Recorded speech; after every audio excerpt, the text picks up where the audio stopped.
I think we should have announced plans to pause many weeks ago. It's often an easy knee-jerk reaction to say, shut it down.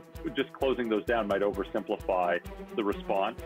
Doctors are split on whether or not Ontario should follow BC's lead to close down some party hotspots. So what does our Premier think? Plus, you have poorly trained staff who are unaware of policies and, most importantly, treat people less than human.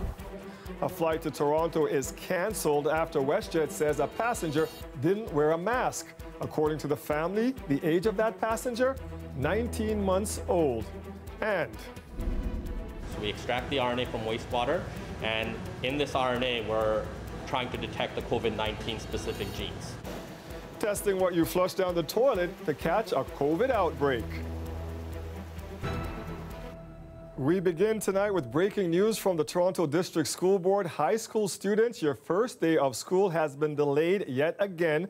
Day one will now be September 17th. The TDSB says it needs a few more days to deal with timetables and staffing. Students in special education programs will still start on September 15th as originally planned. But for everyone else in high school, you will start 2 days later on the 17th. To COVID now, there were 149 new cases of COVID-19 in Ontario today. That's down slightly from yesterday, but over the past few weeks, new daily cases have been rising. It's a problem other provinces are facing too. Farmer Morelli joins us live now from King Street in Farah. BC has closed nightclubs and banquet halls, but so far officials here aren't talking about imposing similar restrictions.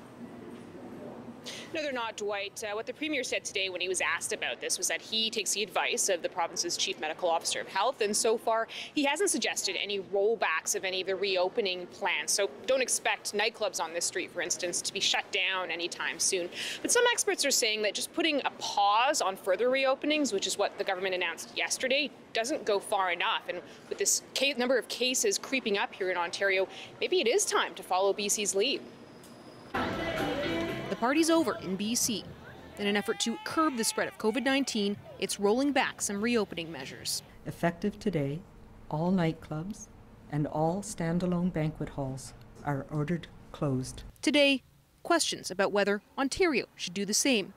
Over the past week, the number of new COVID-19 cases in this province has been rising, from 133 a week ago, peaking at 190 on Monday. That's the highest number of cases on any single day since late July. And in recent days, a slight decrease.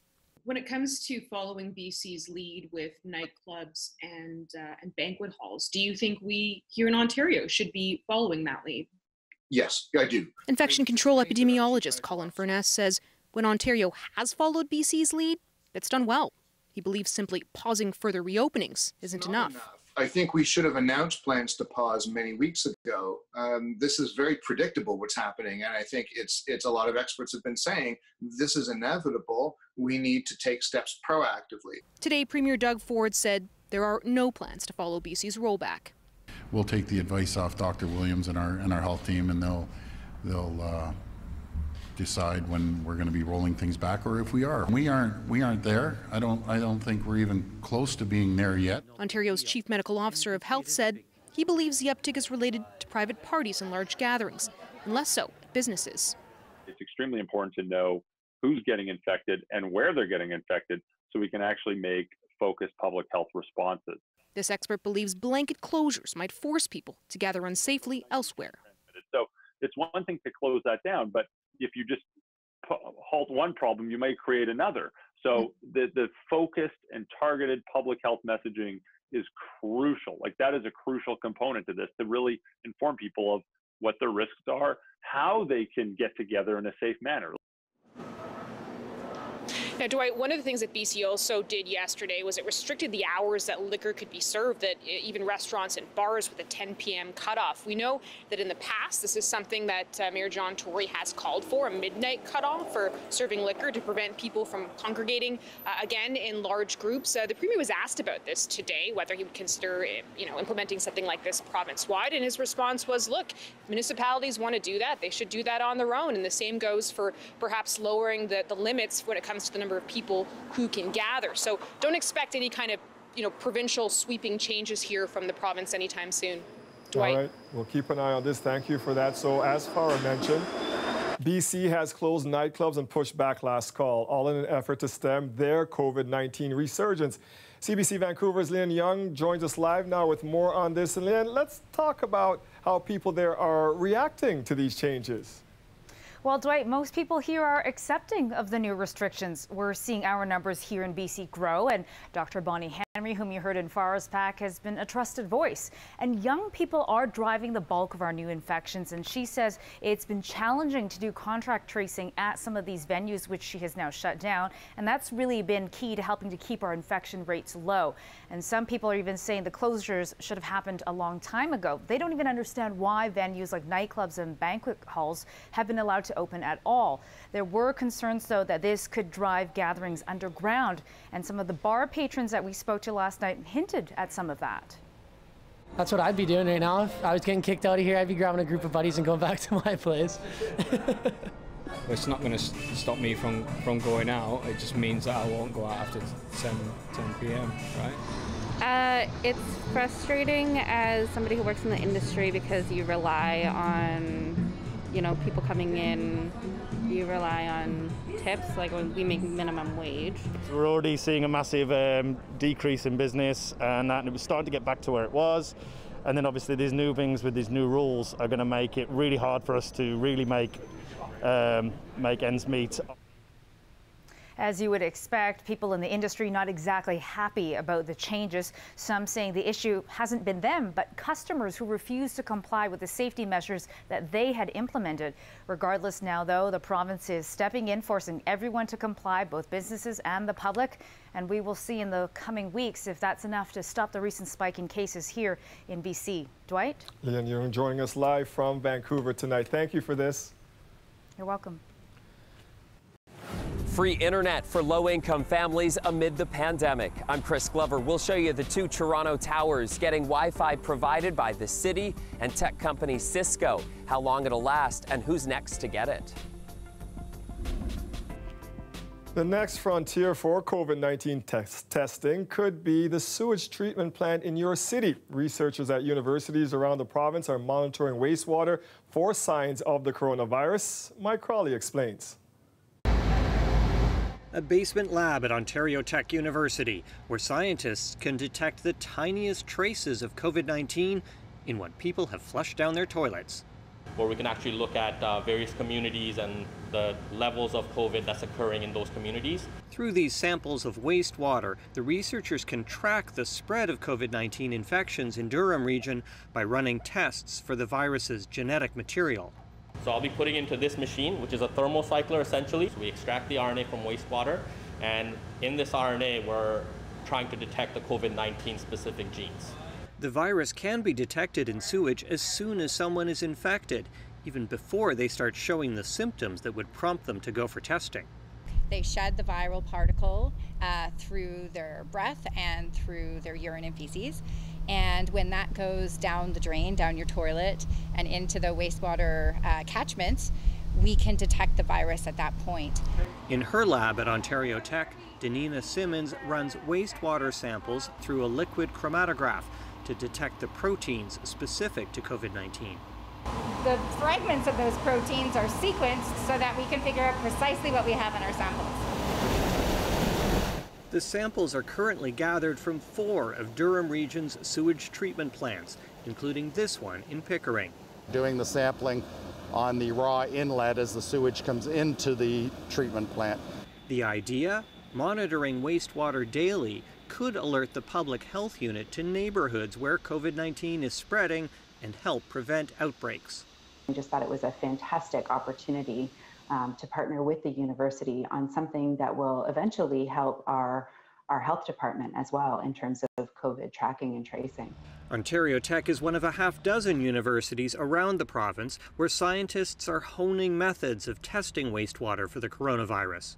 We're all working on very small dribs and drabs of funding, and we would love to see there be an organized provincial plan. The researchers say the cost of testing one sewage sample covering thousands of households is comparable to the cost of running a nasal swab test on just one person.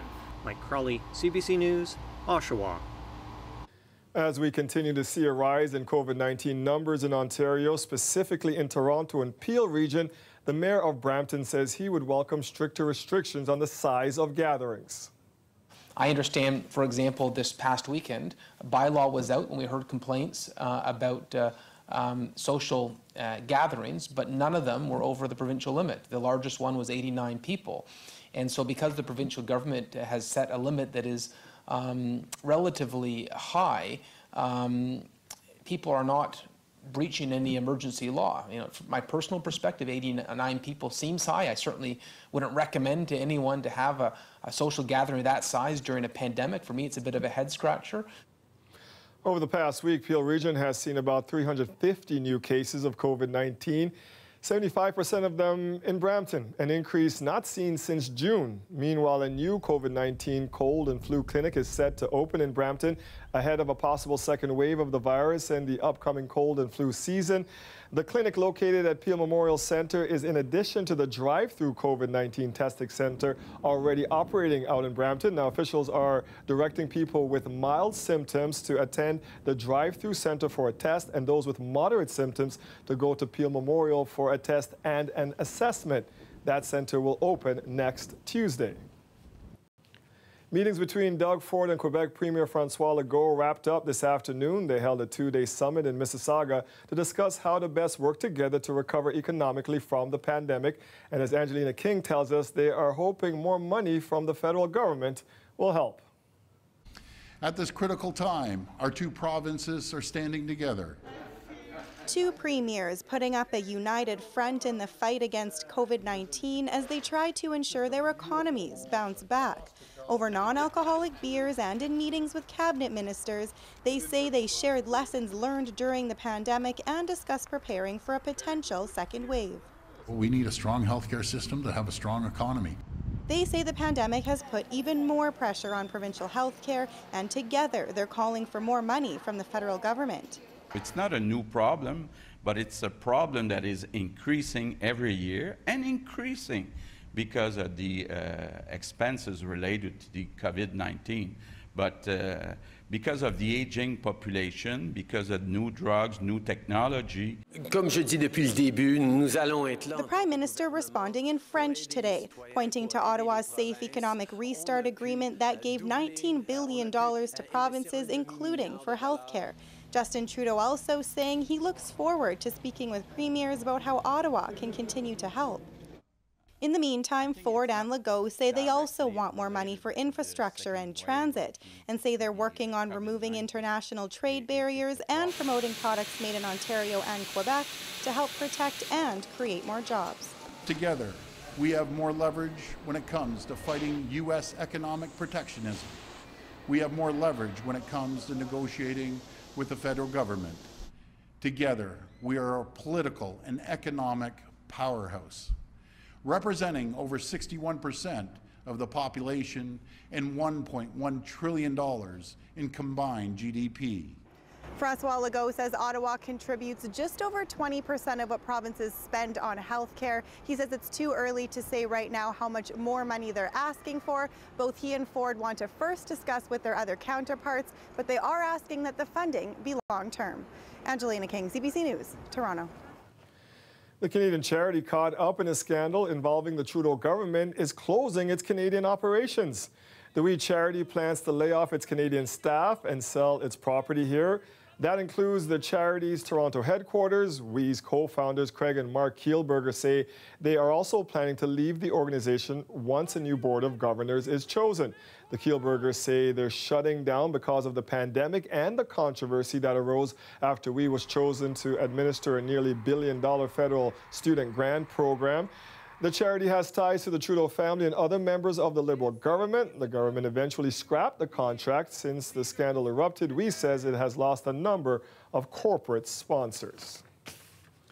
With the pandemic forcing so many people to work and study from home, some 2,000 low-income residents in Toronto's Rockcliffe-Smythe community are now getting free internet access. The free hookup is thanks to a partnership between the tech company Cisco and the City of Toronto. But as Chris Glover reports, the free Wi-Fi isn't permanent.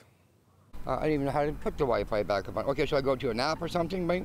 Jake Tebow is excited to learn his building now has free internet. Wi-Fi, I know it'd be pretty neat to have that thing. See, everybody else is having a good time with it, so I want to try too. Tech company Cisco is providing the infrastructure and $1 million to make it happen. We're obviously very excited about connecting everyone to the internet, especially in a time like this where the pandemic elevated the disparity and some of the economic barriers that people face to consistent and reliable internet. While these two towers with private landlords get the free hotspot, the Toronto Community Housing building next door does not. They could use it here, but they never get this kind of chance. But this is the private, that's why they give for this one, I think so. Cisco says the City of Toronto picked the buildings based around internet connection need and physical capabilities. Obviously, we'd like to provide service to as many people as possible, but there are certain factors within our capabilities that we have to work within. Right now, it's just these two buildings, but by the end of 2020, there will be 25 of these Wi-Fi hotspots across the city, giving free internet to approximately 13,000 Torontonians. But there is a catch. The free service lasts 1 year. How often are you using the internet at home? Every day. Every day. Every minute, every hour. Sabrina Woods already pays for Wi-Fi. I'll keep mine. Because it's just for a year and then you have to go back to it. You don't want to get comfortable and then when the year finishes, you have to like switch back, and by then the price for what you used to pay probably went up. So yeah, it's kind of iffy. Cisco says the free hookup was meant to help during the pandemic, but it could be extended. And I think equitable access is something that does need to continue. What does that mean in terms of, in light of the pandemic? We'll have to see. But I think it's a broader question for all of the partners. Now you're connected. So if I go in the house and I do this, I'll have that now?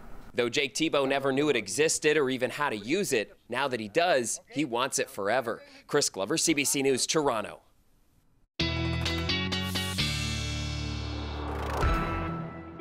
As Jake heads off to enjoy his new Wi-Fi, Colin, I've been enjoying a week out in your end of the woods because I know how much you love Prince Edward County, and man, the sunsets are so beautiful out there. Oh, yeah, absolutely. And you know, I'm really happy to see your smiling face here, Dwight. Because I'll tell you, there's a few annoying weather features that we have. So you're cheering me up, and I'm going to show you what they are. I think everybody probably knows one of them is this cloud deck that we've had over top of us today. You don't get to see the beautiful sunsets when we have the cloud deck like that, but it's done something to our temperatures. Look how annoying it is when we're at 19 degrees because of those clouds, and we just have to look across the lake. And Buffalo at 25 degrees, and a little further, Syracuse, not that far away, 30 degrees. And in fact, the humidex values there in the upper 30s. That's where the heat is. On this side of the border, though, boy, all we could get up to is just some upper teens. And even St. Catharines, you know, not that far from Buffalo, indeed, at 18 degrees. So not very far. And this is where we just couldn't break out of that cloud cover to get the temperature up a little further. So that cloud deck's still in place. The moisture, I mean, the real rain showers with it further off to the north, and some of the heavier rain there to the upper Great Lakes. So we'll leave that there. That pushes off and continues on towards the east. Mostly it's just the clouds we deal with and a little bit of that mist. Finally, we will break out of that really into Friday, but by tomorrow afternoon, we should see a few sunny breaks, and with that, getting us up to about 20 degrees, 14 your overnight low. We'll talk about that sunshine coming back on Friday. That's coming up, Dwight. It's never warmer in Buffalo, never. Well, and I know, you know what, it's warmer though with your smile back with us, Dwight. Thank you. I'm going to try to get that cloud deck gone for you. Thanks, yes, Colette. Kick it out of here. The weather is brought to you by Trane, the most reliable heating and cooling brand. We test, so it runs. It's hard to stop a train. We have new video to show you tonight where you can hear a flurry of gunshots believed to be from a wild shootout in New Toronto yesterday.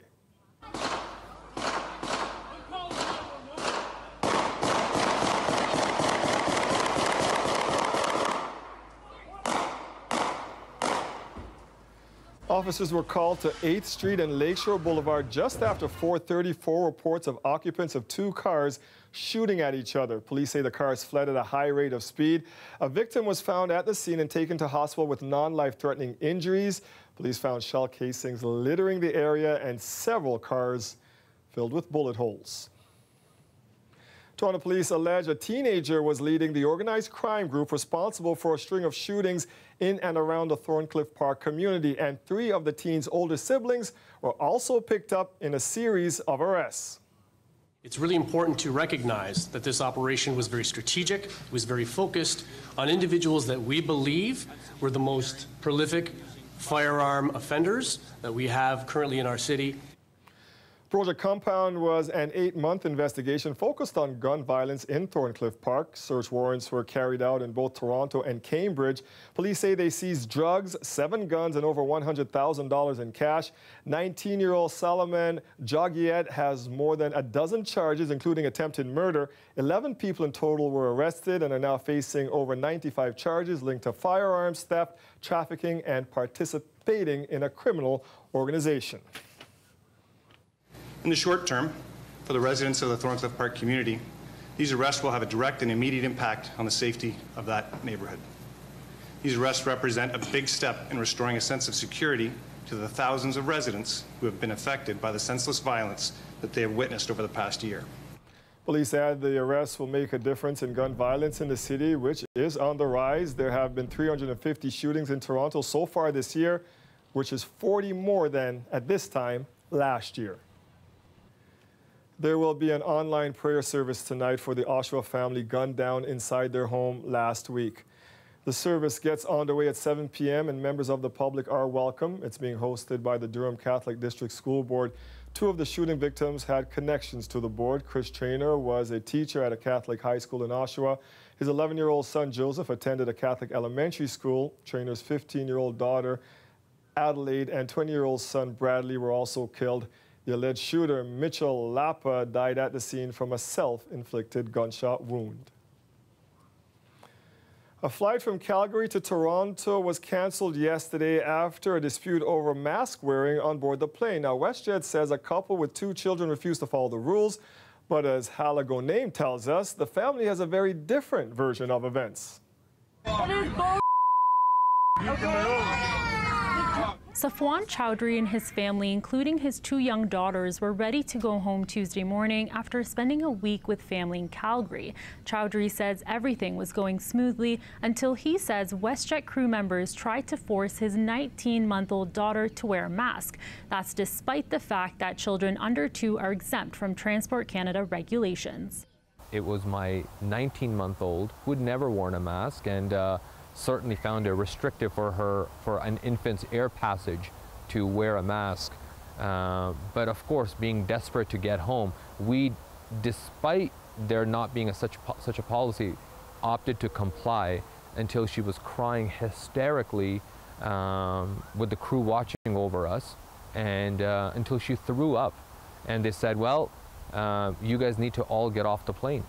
Chowdhury says a flight attendant threatened the family with arrest shortly after police showed up and the plane was evacuated. The flight was eventually canceled. I can't imagine that we would be the only one that would experience something like this, where you have poorly trained staff who are unaware of policies, who are unaware of what the guidelines are, and most importantly, treat people less than human.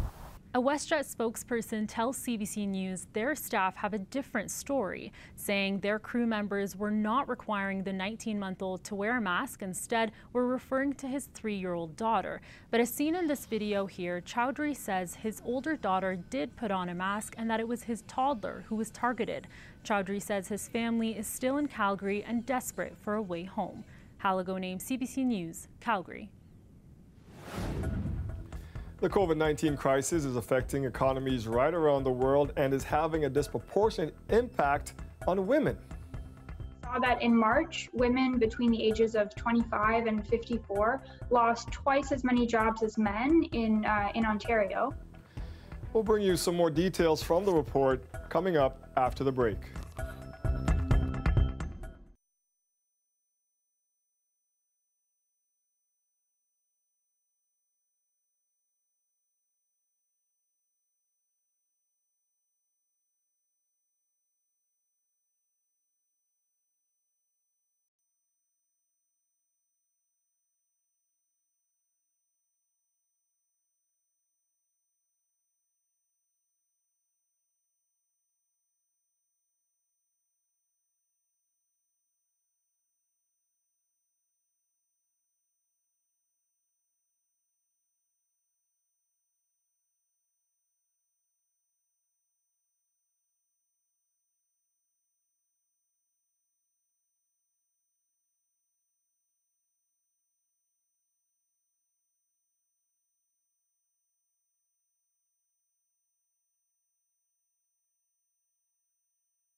Family doctors in Ontario are seeing an uptick in teachers requesting medical exemptions from work amid growing concerns over potential COVID-19 transmission in schools. There has been a significant increase over the course of August as teachers are looking at returning to work and children are returning to school. It has been an increase even from the early pandemic days with frontline workers.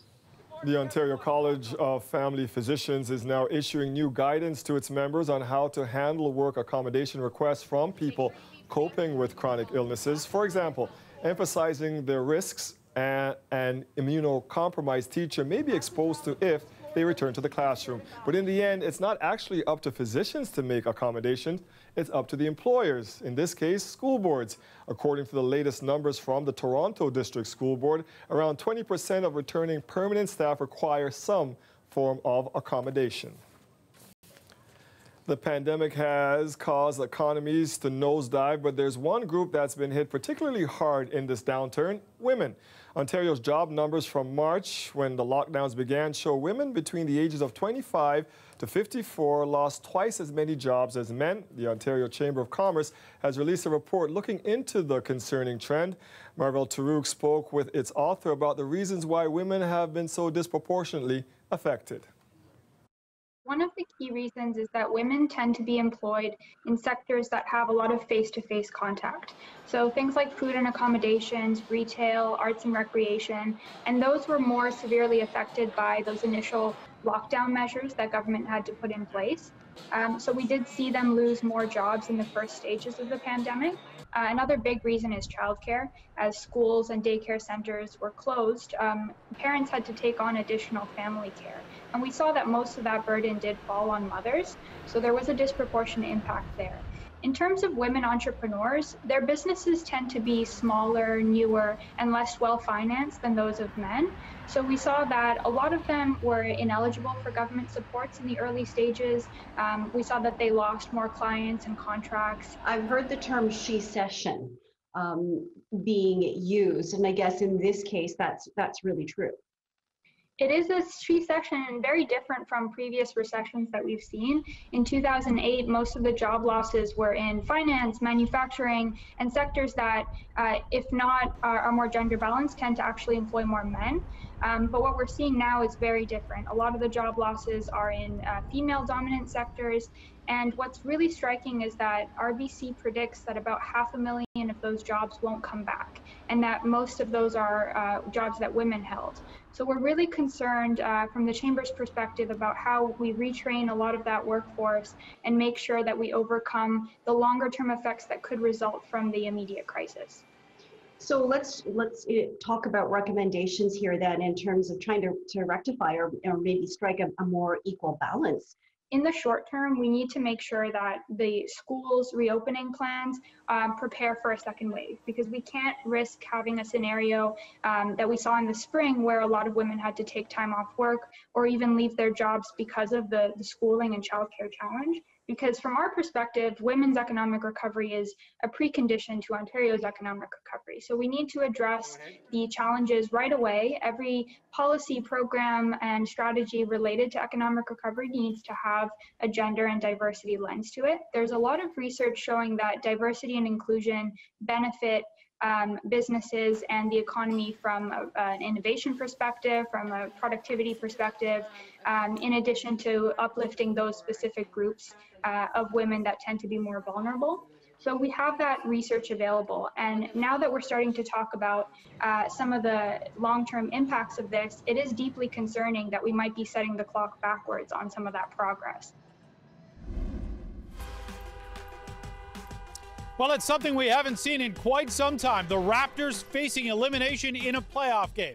I'm Greg Ross at the OLG Play Stage, where hundreds of anxious fans are hoping their Raptors can bounce back in a big way in Game 6 of their series with the Celtics. We'll have all the details coming up.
If you're a Raptors fan, you may be feeling a little bit of anxiety today. For the first time in more than a year, our Raptors are facing elimination in the playoffs.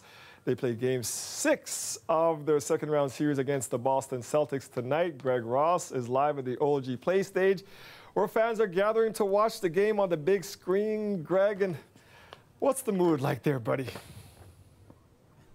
You know what? I got a feeling there's a lot of fans here, Dwight, that are feeling a lot like you're feeling right now. Very anxious. I know you're a big Raptors fan, Dwight, and I can tell you right now, just walking around talking to these fans, they're worried because the season is on the line for the Raptors tonight. But I have to tell you, I've been here a few times for these games here at the OLG Play Stage. This is probably the biggest and the loudest crowd I've seen so far. You've got fans hanging out of their cars. You've got fans hanging out of sunroofs. They're waving flags. They're yelling. They're screaming. They're excited. They want to cheer. But we talked to some of them, and they know there's a lot to lose tonight. I don't know. Last game was pretty bad. So, I don't know. They bounce back pretty well normally. So, I'm not 50-50. Partially nervous, partially excited. We have faith. We have faith. They're going to win it. Mentality of that team is amazing. You know, the last game they looked, Boston was really pressing hard. So hopefully they'll come out on a high note tonight. You're worried? A little bit, but I think they'll do it. Just a little bit nervous from last game, obviously, but I think that'll probably motivate them to play harder this time around. But no matter what, it's fine. You know, it was a good season no matter what, so it's been good. Go Raptors!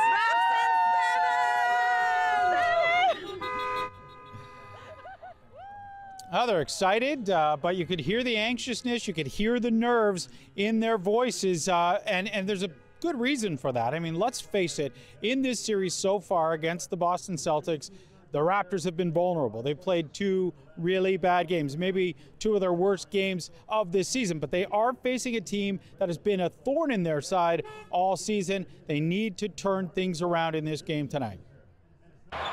Lowry, Van Vliet, Gasol, Siakam, and Anunoby. We've seen two very different sides of the Raptors so far in this series against the Celtics.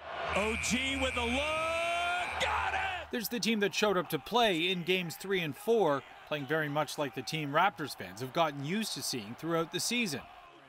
And then, of course, there's the team that didn't show up to play in games 1 and 5. Here's Lowry on the drive, denied, resulting in lopsided victories for the Celtics. And Gasol unable to finish. When you look at the way Boston matches up. Sports writer Vivek Jacob says it all comes down to offense for the Raptors tonight. And it's a turnover. If the Raptors can shoot the ball a bit better, granted some of that is the Celtics, but they really haven't shot the ball well in this series. And so if they can just get that going again, I expect a much better effort tonight. Pascal. We've already seen some drastic momentum swings in this series. After an embarrassing loss in Game 5, the Raptors need to find a way to swing that momentum back in their favor in Game 6, and their big stars need to show up. Is the start the key to Game 6? Absolutely, no question. I think when the Raptors look their best, you usually see Kyle Lowry come out extremely aggressive, getting into the paint, wreaking all kinds of havoc. And so if we see that again, I would be very confident in the Raptors' chances. Even though the Raptors are trailing in the series, they still have a considerable edge when it comes to experience. The Raptors have shown over the course of this season that they've really taken the lessons from winning a championship. And so they don't get too low, they don't get too high. And so I expect them to really bounce back and put on a strong performance. And some good news for the Raptors heading into this game tonight. Serge Ibaka injured his ankle in Game 5.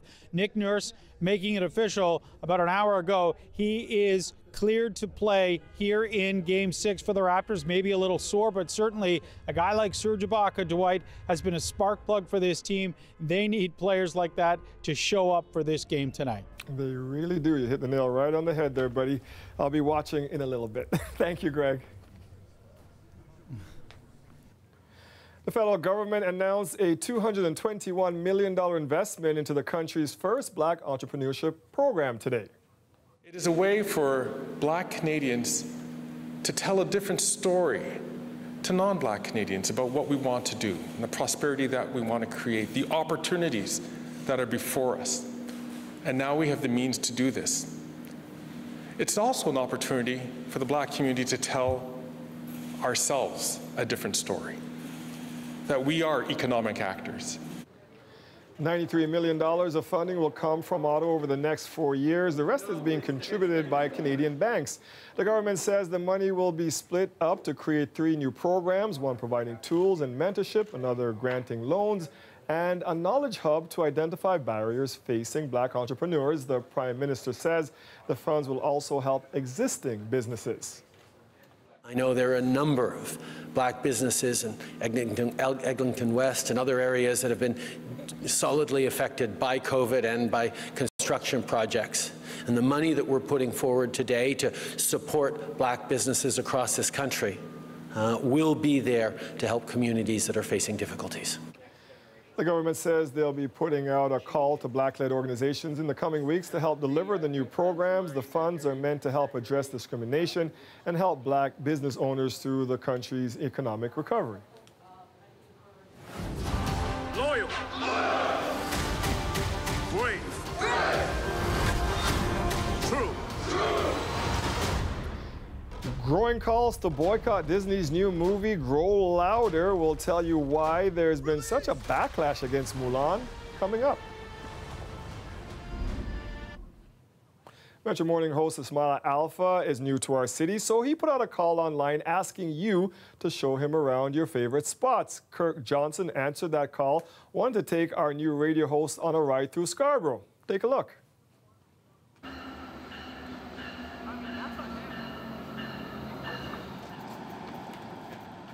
So Kirk. Hey, how you doing, man? Not bad. Nice to meet you. I'm Ismaila. Ismaila. Yeah. Hey, excellent. I guess elbows or feet? Let's go feet. Yeah. Okay. All right. Let's Such do a weird that. time, man. All right, man. Thanks so much for meeting me. Why did you want to meet here? What is it you want to show me here? Well, there's great rides and great beaches, and that's what Toronto's all about for me this summer. Okay. Right? So let's do it. Let's go for a ride. So we've ridden down part of the path. We're here at the waterfront. What is it that you love so much about the waterfront? Why this place?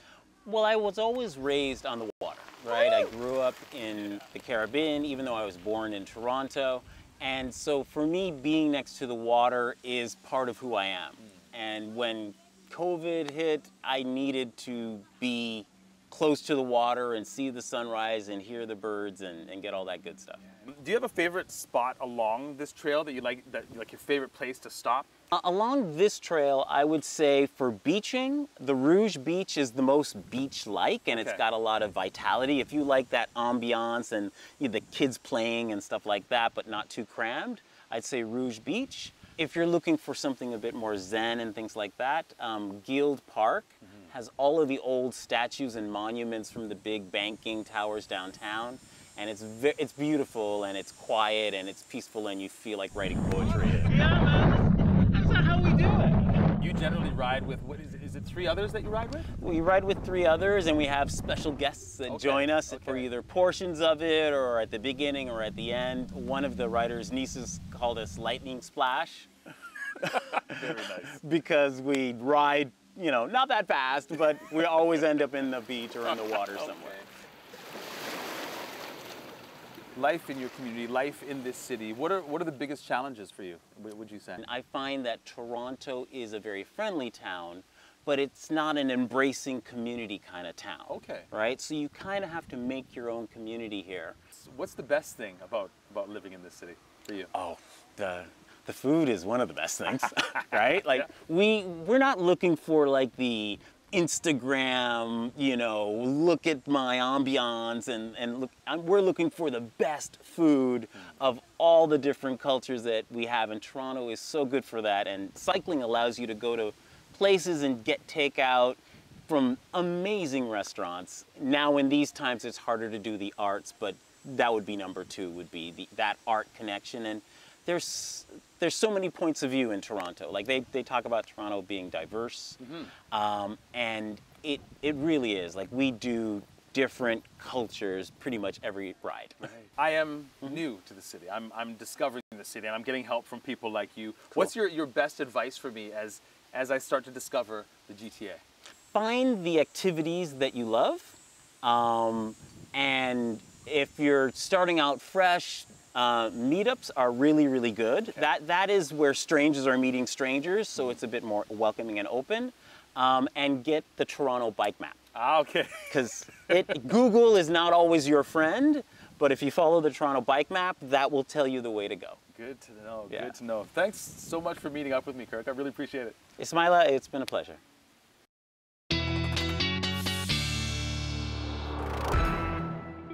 And hopefully we'll bring you some more of those stories as people tour Ismaila around. And it's so funny that Mr. Johnson said that cycling map there at the end. My wife and I were out on one, I think the Harbor Trail this weekend. You know, another cyclist said, yeah, the same thing. Here's a cycling map. I bring extras. Don't trust Google. Use the Toronto cycling map. So some good advice there. Yeah, he's getting some excellent advice. That's good. Good to see him kind of settling in and getting to know the community a little bit. I want to show you something that's sort of settled in and we don't want it to, and that is the jet stream into this pattern with this very deep trough. It's the same thing that allowed that cold air to give the record lows into the Central Plains a few days ago. I mean, we're talking sub-zero lows they had in Saskatchewan, and then they went from the heat in Colorado to record snows. Yes, snows that they've been seeing, and then it's the same thing that's bringing all the rain and the cloud cover that we've been seeing across Ontario and the Great Lakes. So we're going to kick this out of here, and what's going to happen with this pattern and this trough that we're seeing in the jet stream is it's going to go, this is a bit of an exaggeration, but to what we would call more of a zonal flow, and that's nice. So it's going to stop being the storm track and bring in the clouds and all the systems through here, and it's going to allow things to bring high pressure in and clear the cloud deck out of here. It's going to take some time, so tomorrow we're still going to have some of this cloud cover in here, and yes, the chance that we'll still have a little bit of light shower activity into the morning, a risk of it, but mostly it's going to be the clouds for the lower Great Lakes that we'll be seeing. And look at this, I've kind of stopped this into the late afternoon. We should be able to get some sunny breaks coming through, and then that's the high pressure coming in as that jet stream loses that pattern, goes more zonal, high pressure comes in, so Friday sunshine, Saturday some sunshine coming through as well. The next system will ride in here into Sunday. But overnight tonight, yes, some clearing, not a ton, but some clearing, 14 for the lows tomorrow with some sunny breaks getting up to about 20, and then look at that sun into Friday, 20 degrees Saturday, 21, a nice day, and yes, a little bit of a warm-up Sunday, but we take it with some scattered showers and thunderstorms coming back at us as well, Dwight. That's a nice looking number there, 24. We'll take that this late in the season. Yeah, actually going a little above seasonal for a change there on Sunday. Thanks, Colette. You're welcome. I'm Ismaila Alpha, host of Metro Morning. On tomorrow's program, I'll speak with the filmmaker behind one of TIFF's opening films this year. It's called No Ordinary Man. It documents the life of jazz musician Billy Tipton, widely considered a 20th century trans icon. Join me weekdays from 5:30 till 8:30 for Metro Morning on CBC Radio 1.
Mulan is the latest remake of a Disney animated film. The live-action feature is now on Disney's streaming service after its theatrical debut was canceled amid the global pandemic. But some people have been calling for a boycott.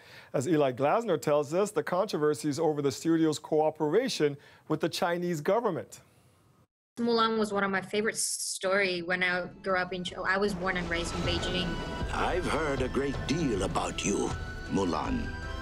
Like many millennials, Johar Ilham has fond memories of the original Mulan and was excited about the adaptation. Commander, son of Huazhou. In the new movie, Mulan fights for her country and her father. But Ilham hasn't seen her father since he was taken by the government and imprisoned for advocating for China's Uyghur minority. Many of her other relatives are part of the over 1 million Uyghurs forced to go to what China calls re-education camps in the same region as where Mulan was filmed. When I heard that the location of where the film was shot was very close to the locations of those camps, it made me feel, I don't know what term I can use to describe it. I feel extremely sad. Not only was part of Mulan shot in the same region, the closing credits thanked the government's security and publicity departments. This film was made to get benefits or even help the government to earn more benefits while those people are being exploited and being tortured. Now activists are speaking out, online and in person. We urge people around the world to boycott the new Mulan movie. This journalist says by filming in the same region as the camps, Disney is spreading China's propaganda. We're giving them trainings. It's all going to be fine. Nothing to see here. And engagement with companies like Disney does help carry that message globally. CBC News contacted both Mulan's director and Walt Disney Studios, who offered no comment. But the controversy undercuts Disney's message for Mulan, says this economics expert. Huge themes like loyalty. Loyal, brave, and true. Not only a public relations disaster, but something that was inevitably going to be picked up and, further highlight is Disney really practicing what it's preaching in a lot of these movies. While the backlash could affect Disney's bottom line, Mulan is moving forward, set to open in theaters in China this Friday. Eli Glasner, CBC News, Toronto.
You're looking live at the Ontario Place Drive-In, where fans are cheering on our Raptors as they take on the Celtics in Game 6 of the playoff series.